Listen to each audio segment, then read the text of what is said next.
Namaskar. Welcome to the third episode of Talking with Experts series. Schools shape not only minds but also identities, confidence, and emotional worlds. And few people witness this transformation as closely as a school leader does. Today, it's my pleasure to have one such school leader with me in this third episode of Talking with Experts series, and she is Ms. Guneet Ohri. It is my pleasure to introduce her, a respected educationist with over 30 years of experience in academics and school leadership across some of the most reputed schools in Delhi NCR. She is currently the director of the Suncity School, Sector 37D, Gurugram, where she continues to nurture an environment that balances academic excellence with emotional and social development. Born and brought up in Dehradun, Miss Ohri completed her schooling at Convent of Jesus and Mary, graduated with honors in history from Punjab University, Chandigarh, and later earned her BA from Garhwal University with high merit and scholarship.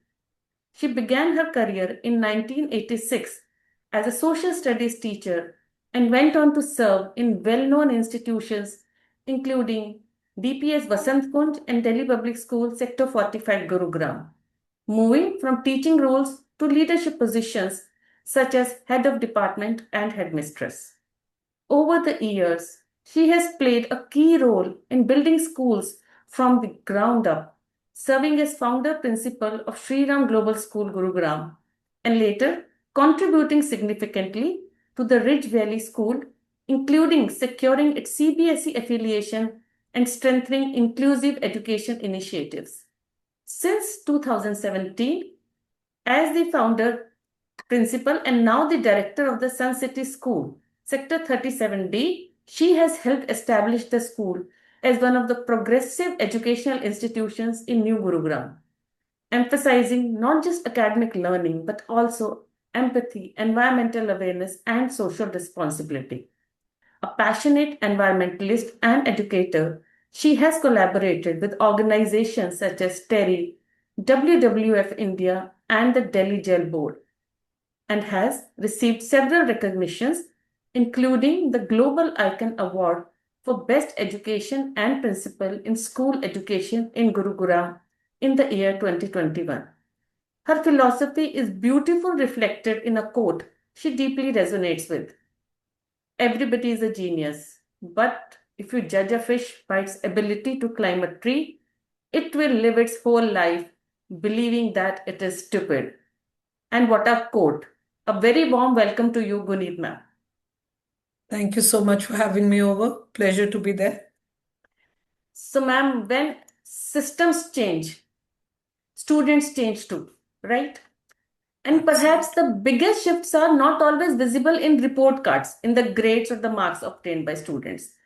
So, my first question to you is that over your years in education leadership, what are the most significant changes you have witnessed in academics and schooling culture? Uh, what I believe is that, change is the order of the day, and movement is a part of it. And we have the CBSE as our main board, on the basis of which we have our, syllabus, our teaching programs that we follow, right? Having said that, there has been a huge transition in that space.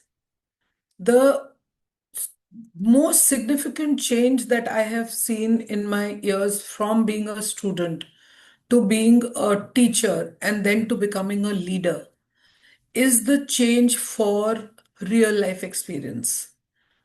Teaching has undergone a complete 360. Rote learning is not the order of the day anymore. What is happening here is more experiential and more application based than just mugging up content and attempting a paper and passing the grade. Right. So this change has been very, very significant, and it has come up over a period of time. It has been a gradual one, but now we are almost at the peak of the best of it. Right. Thank you, ma'am. And that's a very insightful perspective that you've just shared. So when the academic environment evolves, right, and you've seen that from yourself being a student to the director of a school right now, so it naturally influences the students within it as well. Which brings Absolutely. me to the next question to you, and that is that how are students emotionally different today as compared to earlier generations or when you were in. There is a link in the, on in what the curriculum or the pattern of teaching or the education system change. The link is there, but what I feel here more importantly is that there has been a kind of a revolutionary mindset change in the generations that are coming and evolving. We are talking about Gen Z, Gen Alpha, all of that. So the evolution of these generations has definitely impacted, the student community in terms of their emotional mind space. Hmm. Uh, there are two aspects to what I see today. One side of the story is that there is a lot of entitlement among students Mhm. because they expect certain things, Hmm. and hence their emotions do not allow them to reason, to accept and move forward. So that sense of entitlement is, I think, coming from what would I call it? I would like to say that it is coming from the economical background from where the parents are coming. So the Hmm. availability of whatever they need is coming to them far more easily than it was coming to us, or the generations before them. What they are getting today, probably some of them deserve it, but some of them do not deserve it. So I feel that it is important to keep that section on one side where the emotions are fraught with anxiety, with the lack of resilience to accept failure, um the quotient, the emotional quotient being lower. On the other side, there is a certain section which has, been able to successfully handle this entitlement and emerge as very strong, innovators, leaders, entrepreneurs, with the entitlement. So there is a kind of a, you know, I would say it's a part of a balance.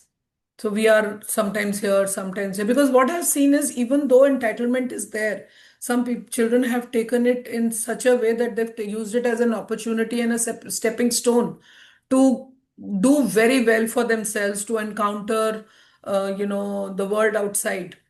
But on the other side, there is a set that talks of high anxiety, lack of acceptance, not wanting to accept failure, and so on. Right, right, ma'am. And that's very interesting. Entitlement, the difference between the need and the want, and the way parents are nowadays bringing up their children, giving everything on the platter, whether they need it or they don't need it. So that's very interesting perspective that you shared. Now, because while students today have access to more opportunities and exposure, they also seem to be navigating a more complex emotional landscape also, right? Definitely, definitely. So my next question to you is that what emotional or behavioral concerns are schools seeing most now? So, you know what, as far as the behavior goes, like I said, the need for acceptance, the need for, wanting to be noticed, and it is coming from the other aspect where there are just one or two in the family. The parent expectations, like, I very often use that quote that the sun shines from behind my son's head, so to say. So my child is my world, and Yes. everybody else should treat my child such. So the acceptance that there is a crowd out there, and that the child will have to compete or perform in the presence of the others, is coming from the parenting space, and that is what is making the children less accepting towards, I wouldn't call it failure, but less collaborating or to coexisting. So Hmm. I mean, very often we see parents even today that, my child was not made to stand in front of the, queue, or in front of the performance space. He is doing so well. Why did you make him stand at the back? Or her, you did not, you gave her two lines, you gave me four, the other child four lines. That kind of, parenting from the back is making these children, not able to handle emotions on their own. They go home and they are, the first question the mother or the parent asks, how was your day today? What happened? So if the child says, ma'am scolded me. Hmm. Acha, what did she say? Why did she? Okay, I will talk to your mother. Right. In our days, it used to be, what did you do wrong that required your teacher to reprimand you, right? Hmm. Hmm. Hmm. Nowadays, this change, that subtle change, has made the kids go and complain more. Parents, I mean, everybody uses this helicopter parenting concept that is happening today, and that is stemming from nuclear families, less time spent with the parents, a lack of the presence of grandparents or cousins around to, fight and win and survive in the ecosystem of the school. So because that is not there, I feel behavioral concerns are more in school. Adjustment, collaborating, like I said, coexisting with their teammates, allowing a space for everyone. You don't have to be the center of attraction at all times just because you are one at home. So that kind of thing is coming up quite opulently, and quite, I should say, um, it's an existing pertinent problem that is continuing to exist for the last so many years now. Hmm. Hmm. So, ma'am, you have brought on the table very valid and real life, perspectives that I would say. Yes, parenting has to be a major part, a major reason for why these children are nowadays, going through such emotional overwhelm, right? And not able to manage their own emotions as such, entitlements, needs, wants. But other than parenting, many experts today point towards one another common factor that shapes a lot of these changes in behavior and attention, and that is technology, ma'am. Right? Sure. So, in your view, how has technology shaped attention, resilience, and relationships? Oh, we've heard so many stories. The internet is flooded with stories of, addiction to the, virtual space, and the fact that there is a world out there which is customized for self, kind of a thing. Hmm. So you only get to hear what you want to hear. So lot of and that is one aspect. The other aspect is that uh, I actually blame it, or not blame it, or make, kind of put it to the existence of the nuclear family space, where both the parents are working and children are left to their own for a long period of time, Hmm. giving them less recourse to conversations with parents. Hmm. Even on the dining table, parents are either on calls or they're with their mobiles, or if not, then they're only asking children about their work per se, their school per se, their homework, or what was taught. Very little time is left to explore the inside of the child, the heart of the child, the emotions of the child. So the child then moves towards technology for support, and that virtual world is not something that is very conducive. It is necessary. It is absolutely imperative that we delve into that space. But there has been a little bit of a crack in the relationship, because the time or the involvement on the virtual space is getting to become larger, where, you know the cognition and the attention span is, it is getting affected by, the reels, and the social media picks up algorithms, and these algorithms give you what you want to hear. So you are in your own bubble, and you're not willing or not able to get space outside where you go out and play, skin your knees, fight, resolve conflicts, uh, develop bonds. What all used to happen in the past, where children used to sit together, play those indigenous games, whether it was four corners, or you're playing what was hopscotch or whatever it would be. So all that has stopped, and technology is obviously very attractive, and I hate to admit that all of us adults are also kind of addicted to that space. So I don't blame the children, but yes, tolerance, concentration span, very little time for meaningful, dialogue between the parent or the siblings. All that is now, a question to worry about, or the areas to worry about. Right, absolutely right, ma'am. And I so agree with you that the change in the family system, like from joint to nuclear to even single nowadays, single parenting coming Yes. in, right? So it does play a very major role, right? And parents do come and tell me that to me when I have sessions with them that we don't know what to talk to our own children other than those two three things कि school से वापस आए हैं तो अच्छा school कैसा था क्या हुआ एग्जाम कैसा हुआ होमवर्क क्या मिला है चलो लंच कर लो standard 4 5 things we have and then we fumble कि अपने ही बच्चों के साथ हमें क्या बात करना है so then obviously these kids they go to that screen right what they have with us but so this brings me to a very tricky question if I can use that word that children are changing and it also means the environments shaping them are changing especially homes which we both agree to.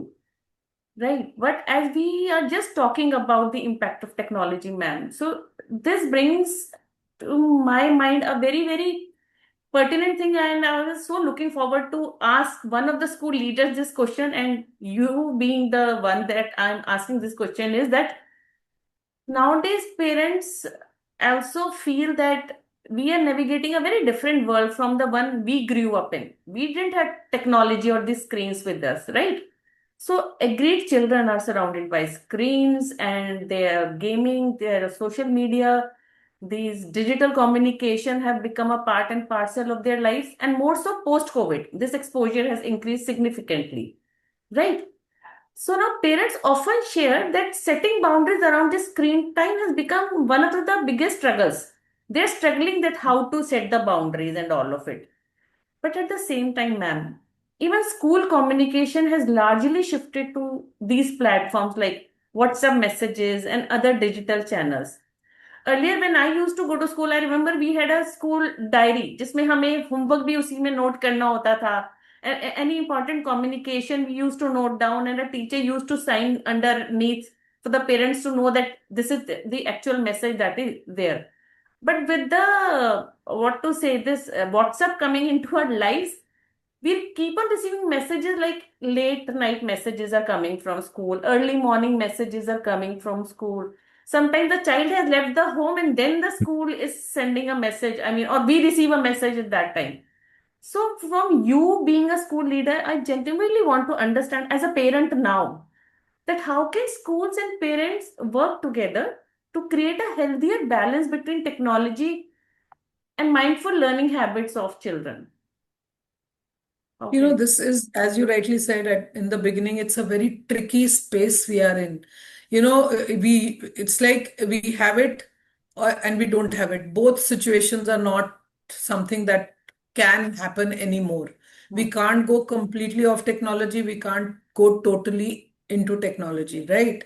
Now, this fine balance of what and how much has become, I think, a topic for discussions worldwide. It's Hmm. not psychologists, researchers, educationists, policymakers, everybody is talking about this, situation that has come to fore.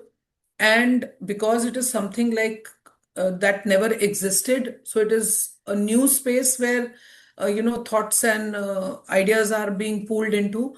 Mm-hmm. My understanding of the whole thing is that we can't turn the clock back, right? It is not Absolutely. possible. Absolutely. Because with the development in the space of technology and in the space of science, whether it is medical science or physical science, wherever, the development is such that it has changed the entire, what should I say, I mean, to the extent the lifespan of a human being as well, right?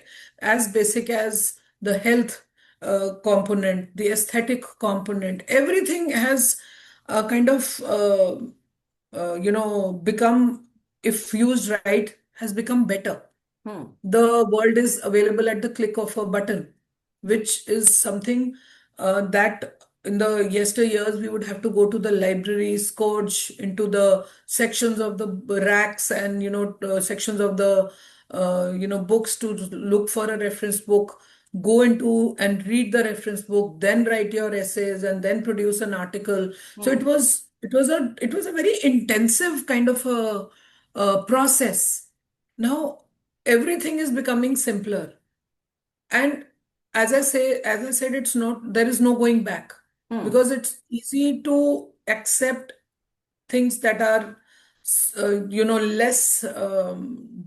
less, I should say, tedious compared to what comes to you easily. If I can order food online sitting on my chair, Hmm. why will I go and cook in the kitchen? Something like that, Right. right? So, yeah, this is here to stay.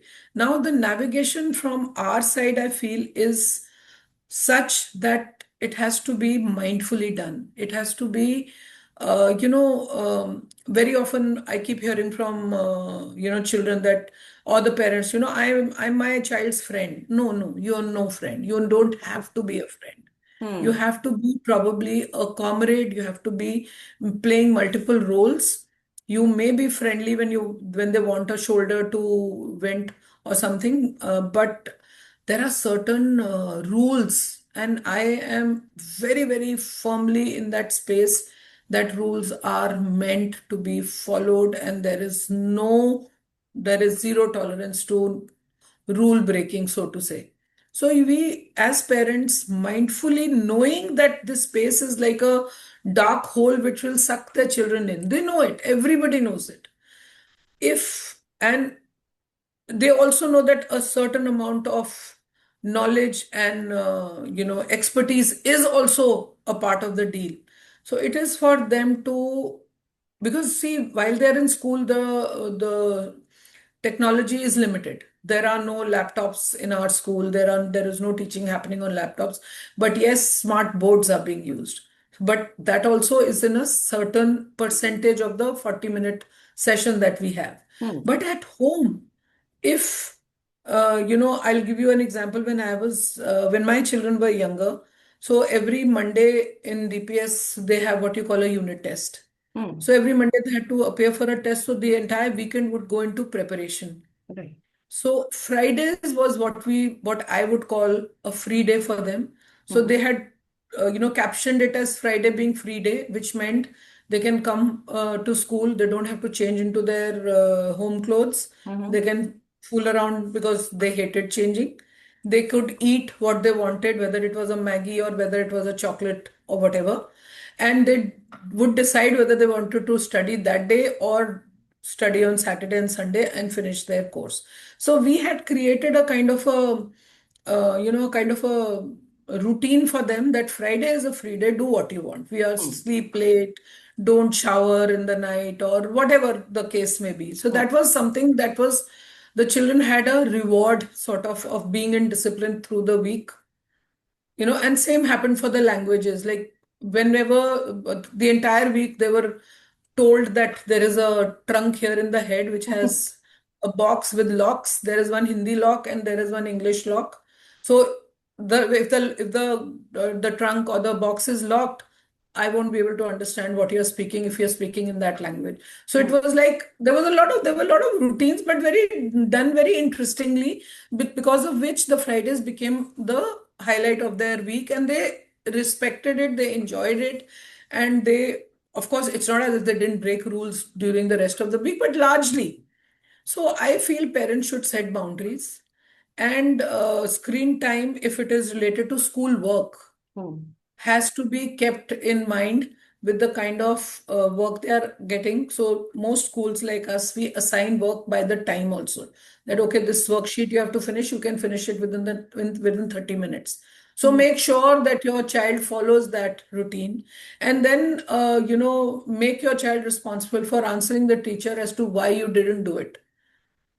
What happens is that the parents get carried away and then they ask for concessions, saying that, oh, my child was not able to do it because abcd reasons. So then the music has to be the child has to know that he will face consequences of not following the routine that has been mutually set. I mean, I'm not saying you dictate the routine, but you make a routine. Like you're coming back from school, you change, you have a snack. Ideally, what would you want to do?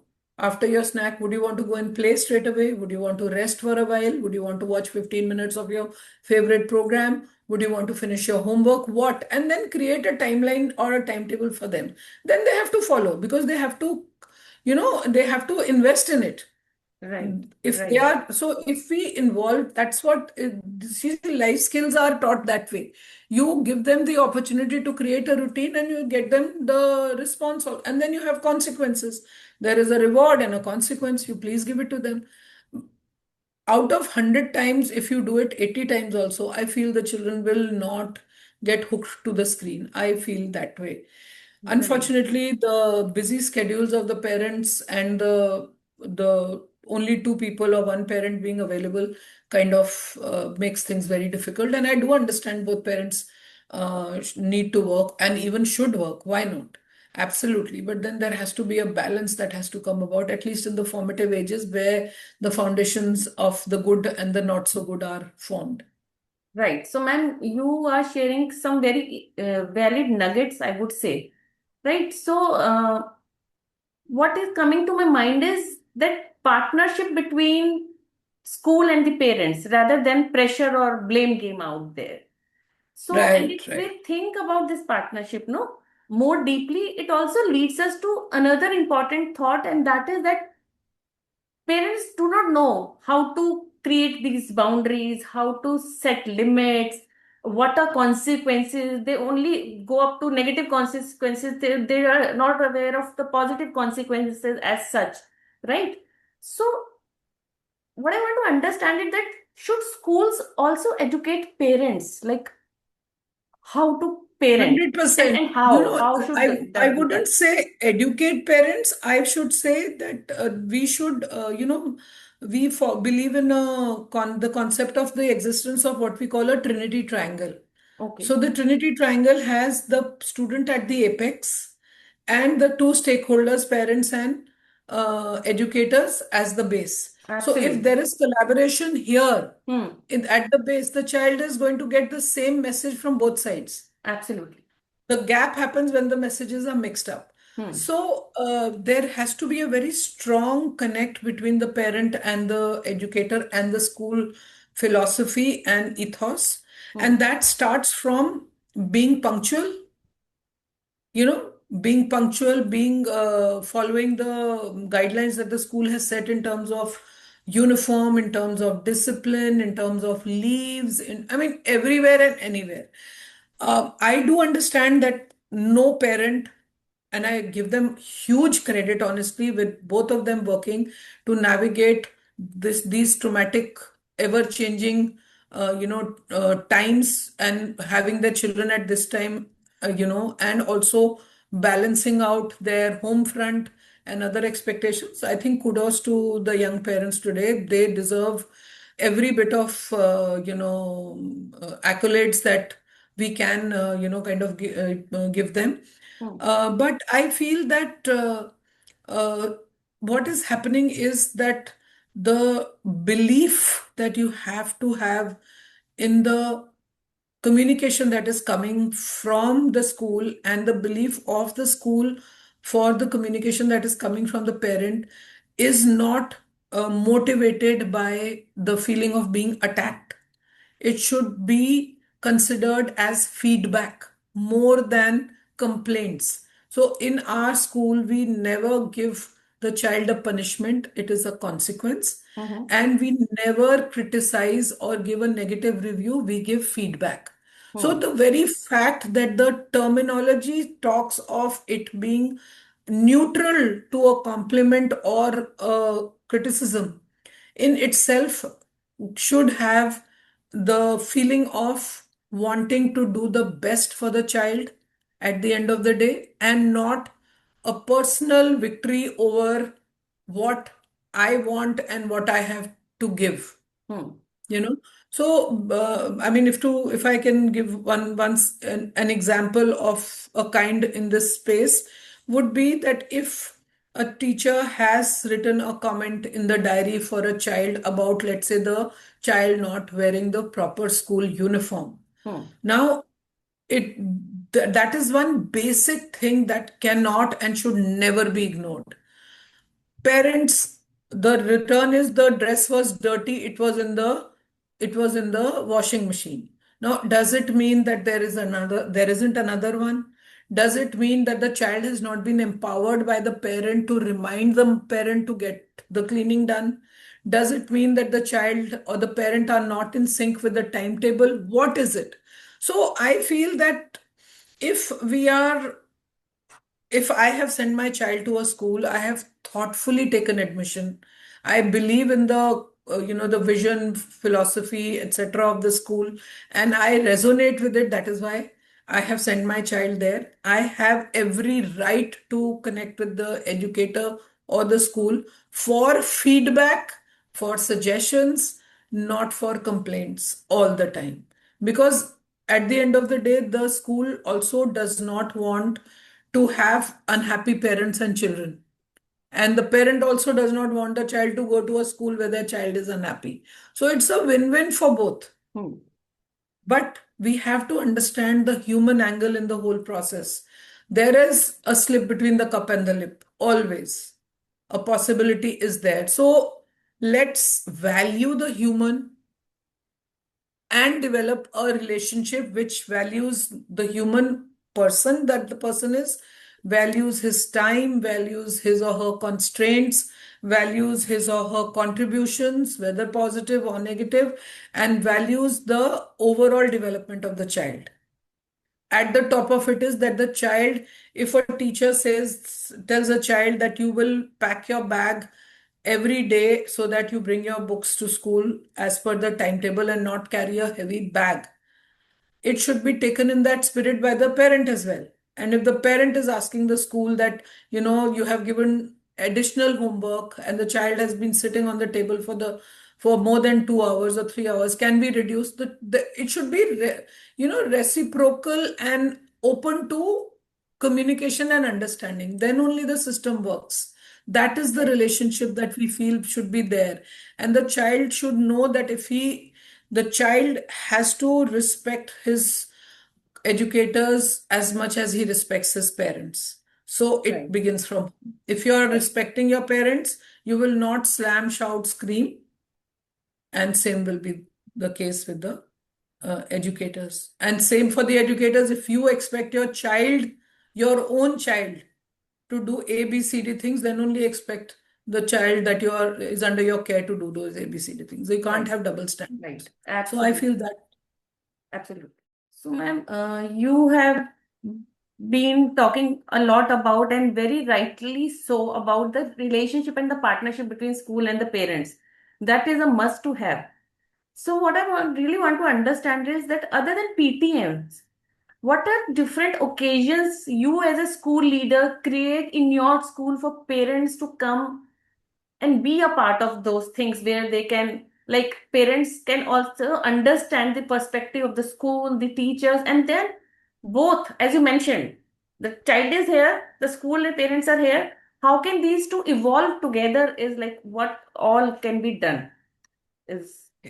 So, at Suncity specifically, we have a very robust parent engagement program. Mm-hmm. Um, so it starts from, obviously, like you said, PTMs.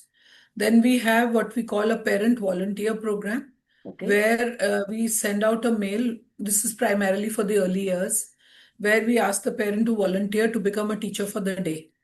So Uh-huh. the parent comes to school, attends the entire day as one of the teachers, and takes the sessions. Okay. So there is a twofold benefit from here.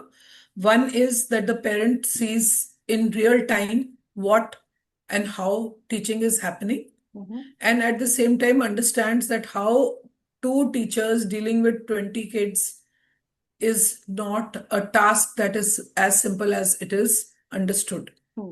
So we have this parent volunteer program. Then we have something called parent walk-ins, Mm-hmm. where we have days, each grade has a parent walk-in day where Mm-hmm. the children showcase their teaching to the parents by becoming teachers, and the Mm-hmm. parents become students. So Oh, it's a wow. flipped classroom kind of a scenario, yes. Mm-hmm. So that happens across, I think, up until the middle school. Mm-hmm. Then we have parent assemblies. So this is for the junior grades again, where 100% attendance, every section has an assembly where parents are invited to attend and see Mm-hmm. their children perform. Because in bigger events, children tend to get lost. So here Right. within the classroom, so they get that time. Mm-hmm. Then, of course, we have annual functions, and we have our sports day where the parents take part in the games and the events. Hmm. Then we have, PTA meetings where we have the PTA body representation. Then we also have, events like a marathon or a fete or, a carnival kind of a thing where parents are involved and they interact with us. And of course, we are also very open to meeting with parents on the basis of a personal request. And in fact, I've always told parents that you must make a calendar for yourself and write to the school that I want to meet. We are working on Saturdays. The Mm-hmm. calendar, the planner is shared with you. You know the teacher is going to be in school. Please feel free to schedule an appointment and come and meet the teacher individually at length and discuss your child. So our engagement is quite active. Mm-hmm. Um, we also have contact. We have the orientations, various orientations in terms of moving from a level of grades, like from going from 2 to 3, 5 to 6, 8 to 9. We have these kind of orientations. We have plenty of webinars. We have plenty of workshops. Uh, in fact, we have a grievance here that we have more for the parents than they wish to, be a part of. So it's a challenge to have parents come and attend those sessions, whether it is on mental health or whether it is on self-care or whether it is on, any social impact issue or their children's career. The attendance is very poor. So that, in fact, we do more than we feel the parents, take it, and we want parents to connect with us as much as they can, keeping one thing in mind that it is a school with a set of systems that has been put in place very thoughtfully and not for one child, for all the kids that live there. Absolutely. They coexist in that. Uh, So, a system cannot be made for individuals. It is to be made for a certain set of people. So we have to follow them and follow the guidelines. right, right. Thank you so much, ma'am. And if parents need a customize this thing for their own child, they can take advantage of so many programs that you have for them and so many moments that you have for them to come and meet the respective teacher, discuss in detail, and then go ahead and Absolutely. see what can be Absolutely. done. Right. And So, what I think is that we need to, as a community in the today's 21st century, or whatever you may call it, we need to live in a space of coexistence. I, me, myself should never be there in anybody's mind, because while your child is important to you, for the school, it is important, the child is important as much as the other one. And we have to take them together. The school has a very beautiful concept of believing in the multiple intelligences that exist in every human being. So we have to give an opportunity to everybody to showcase their intelligence. If your child is mathematically bright, doesn't mean a child who's, maybe linguistically strong is to be left behind. So we have to take everybody together. Right. And it is it I mean, if you are in a school, then numbers will happen. If number And we are at a 28 number, we don't even have 30 plus or any other. So in that also, if your child has to face a situation where he or she may be behind in a line or in a space, it's all right. The child has to make his effort to the best of his ability. We are Well not said. asking the child to compete. We are not asking the child or the parent to compare their child with anybody else. We tell the Therefore, it parent is to rightly compare the child mentioned, with no? himself.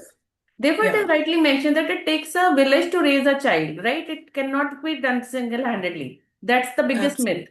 So now, before we close, ma'am, I would like to have a rapid reflection round with you.